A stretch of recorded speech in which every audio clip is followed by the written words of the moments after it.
नमस्कार, आप देख रहे हैं 24 टीवी नेटवर्क राजस्थान और मैं हूं आपके साथ आरजे तालीम। और आज हमारी टीम पहुंची है फरीदाबाद में। यहां पर मुस्लिम मीर मिरासी समाज की एक बैठक हुई है और बैठक में किस तरह की बातें हुई हैं लोगों से जानते हैं। हमारे साथ में मीर मिरासी संस्थापक प्रेसिडेंट हैं कमल हुसैन जी।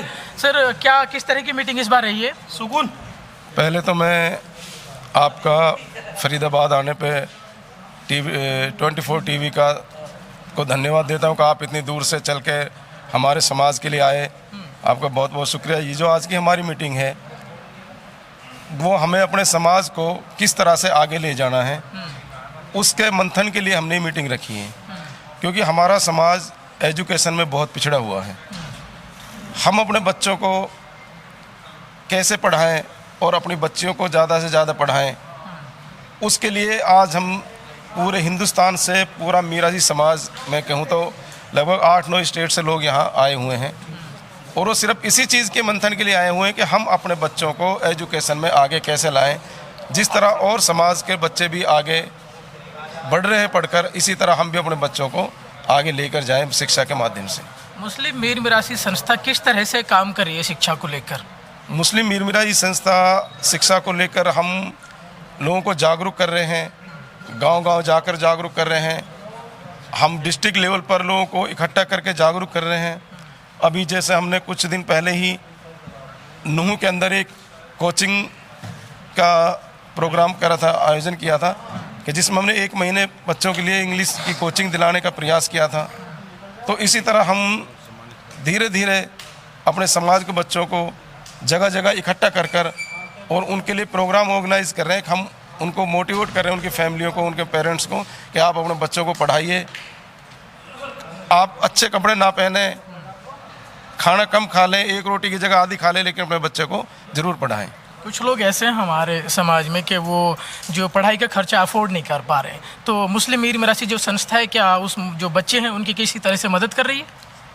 अभी हमारी संस्था के तो मैं बात करूं तो इस लेवल पे हमने एक कोर्स बनाने की हमारी जो प्लानिंग है कि एक एजुकेशन कोर्स मुस्लिम मीर मिरासी संस्था का बनाया जाए, जिस कोर्स के माध्यम से जो बच्चे 90+ नंबर लेकर आ रहे हैं वो अगर कहीं हॉस्टल के नहीं ले पा रहे हैं तो उनकी संस्था के माध्यम से उनकी मदद की जाए, या वो MBBS या IIT या इंजीनियरिंग के लिए पढ़ना चाहें तो उस कोर्स के माध्यम से उनकी संस्था मदद करें।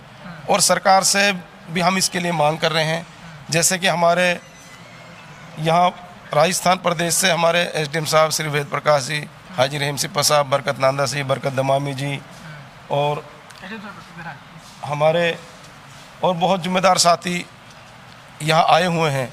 उन्होंने किस तरह की मांगे सर शिक्षा को लेकर? शिक्षा को लेकर सबसे बड़ी समस्या हमारे ये है कि हम आरक्षण के हकदार होते हुए भी हमें आरक्षण से वंचित रखा गया है। मुस्लिम समुदाय, मुस्लिम धर्म की जो जातियां जिनके साथ आज भी छुआछूत हो रही है, वो आज शेड्यूल्ड कास्ट की जातियों से भी उनकी आर्थिक स्थिति बहुत बदतर होती जा रही है। हाल ही में राष्ट्रपति महोदय ने एक न्यायमूर्ति बालाकृष्ण जी की अध्यक्षता में 3 सदस्यीय एक आयोग का गठन किया है। हम सब की यह कोशिश रहेगी उस आयोग में मुस्लिम और ईसाई धर्म की जो जातियां, कन्वर्टेड मुसलमान की जातियां जो जिनके साथ छुआछूत होती थी, उनको उसमें शामिल किया जाए या न किया जाए, इसके लिए वो आयोग जांच करेगा। और हमारी पुरजोर कोशिश रहेगी कि हम हमारे प्रॉपर उसमें उचित साक्ष्य उपलब्ध करवा कर और हम उसमें आरक्षण का हक प्राप्त करेंगे। और हमारे पूरे भारतवर्ष में जो मिरासी समुदाय की जातियां हैं वो सभी जातियां घुमंतू जनजाति की श्रेणी में आती है। और केंद्र सरकार की जो सूची है उसकी ड्राफ्ट सूची में मिरासी, लंगा और मंगनियार 3 जातियां घुमंतू जनजाति में शामिल भी कर ली गई है, मगर हरियाणा और राजस्थान की सरकार ने उनकी स्थानीय जो सरकार राजस्थान और उसकी स्टेट की जो लिस्ट है उसमें इनकी किसी भी जातियों को शामिल नहीं किया गया। अभी तक अब से पहले राजस्थान में जो सरकार थी बदली हुई थी, लेकिन अभी दोनों जगह हरियाणा में भी राजस्थान में एक ही सरकार है। अभी तक जो मीटिंग हुई है उनमें क्या किसी ने कुछ आश्वासन दिया है? ऐसा है कि हमारी मीर मिरासी समाज समिति जो रजिस्टर्ड है, राष्ट्रीय स्तर पर है, वो उसकी आज जो मीटिंग राष्ट्रीय स्तर की हुई है, जिसमें पंजाब, हरियाणा, दिल्ली, राजस्थान और बिहार यहाँ से प्रतिनिधि लोग आए हैं और सब लोग उत्तराखंड से भी आए हैं। हम लोग संगठित रूप से होकर ये आवाज़ उठाना चाह रहे हैं कि जैसा अभी हमारे वेद प्रकाश जी ने बताया, जो हमारे कर्मठ वरिष्ठ कार्यकर्ता है, हम लोग ये प्रयास कर रहे हैं और हमने निरंतर केंद्र सरकार से और राज्य सरकार से इस बार की बात की मांग की है। अब दोनों जगह हरियाणा में भी बीजेपी की सरकार है, राजस्थान में भी है, मध्य प्रदेश में भी है। तो हम लोग ये प्रयास कर रहे हैं कि सरकार का दोनों का एक होने से हमको कुछ उम्मीद मिले।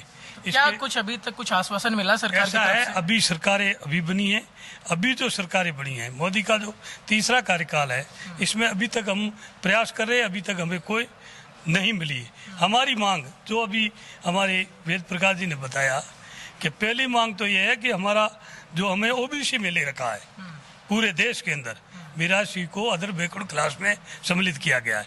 मगर विडंबना ये है कि जो ओबीसी की जितनी भी जातियां हैं वो सभी जातियां हमारी जजमान हैं, यानी देने वाली है।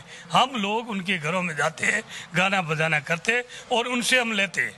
और अब देखो प्राकृतिक हमारे साथ न्याय ये है कि देने वाला और लेने वाला एक ही लाइन में, हम भी ओबीसी में और हमको देने वाला वो भी ओबीसी में। ये हमारे साथ में घोर अन्याय है, जिसकी हम पूरे हिंदुस्तान के मिरासी इसकी बहुत पुरजोर मांग करते हैं कि हमारा वर्गीकरण किया जाए।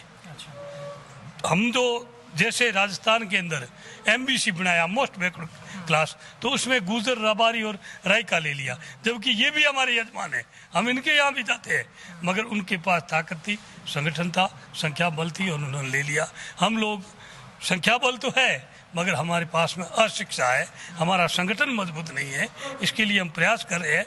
तो हम पुरजोर आपके इस चैनल के माध्यम से भारत के प्रधानमंत्री जी को निवेदन करना चाहते और प्रत्येक राज्य के राज्य सरकारों से निवेदन करना चाहते, विशेषकर हमारी मिरासी जाति पंजाब, हरियाणा, मध्य प्रदेश, उत्तराखंड, उत्तर प्रदेश, बिहार, राजस्थान, सभी जगह, तो वे सब लोग हमारी ओबीसी के अंदर कैटेगराइजेशन करें। लगातार हम इस बारे में बात कर रहे थे। एक और भी साथी हैं हमारे साथ में। सर, मैं इस बार हम शिक्षा को लेके बात कर रहे थे, लेकिन संगठन को लेके बात करते हैं तो संगठन की बात आती है, क्योंकि मीर मिरासी जो संगठन है, कुछ लोगों का ये भी कहना है कि ये संगठन जो है, अगर किसी को पद दे दिया जाता है तो आपस में झगड़े शुरू हो जाते हैं। ये बात कहाँ तक सही है? सबसे पहले तो मैं 24 न्यूज़ का तहे दिल से इस्तकबाल करता हूँ कि आप हमारे बीच में आए, और उसके लिए तो आप ये तो हमारे तक मर्यादा रहती है। बट मैं बता देना चाहता हूँ आपको कि जब से मिरासी समाज जाग उठा है, 70 साल हो गए मिरासी समाज को दबे कुचले, हम हर वर्ग में दबे कुचले हुए हैं। और अब करीब 10 साल से हमारे बड़ों ने हमारे साथ मिलकर के जब आवाज़ उठाई है, तो हमें राजस्थान में बोर्ड का गठन मिला है और छात्रावासें भी मिली हैं, और हरियाणा में भी छात्रावास मिली हैं।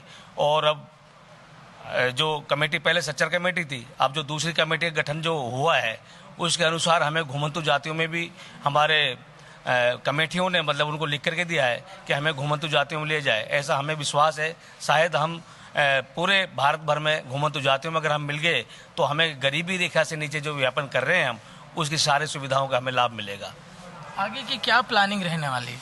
आगे की प्लानिंग ये है कि सबसे पहले तो हमें अपने संगठन को जो थोड़ी कामें रह रही थी, उसके लिए आज हमने इकट्ठे किए हैं अपने समाज को, और मजबूती के साथ में आज इकट्ठा हुआ है।